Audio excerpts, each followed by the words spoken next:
15, Giselle Ricafort. Giselle, saan sila nagkikilos o protesta?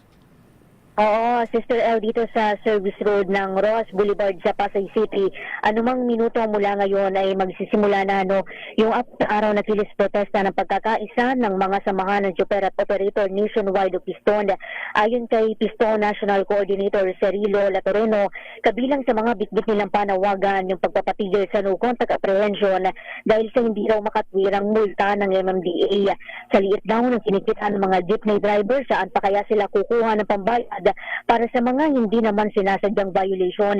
Kasama pa sa mga ipapanawagan nila yung pagbasura sa oil deregulation law at ang pagtutol sa mandatoryong franchise consolidation sa ilalim naman ng Public Transport Modernization Program. Unang lalarga yung noise barrage at pagkilos ng mga miyembro ng Piston sa Muntinlupa City at dito nga sa Pasay City ngayong Lunes.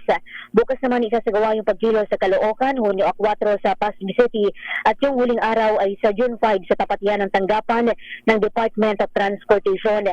Nilinaw ng Piston na babiyahe pa rin sila at walang tigil pasada sa mga nabanggit na araw.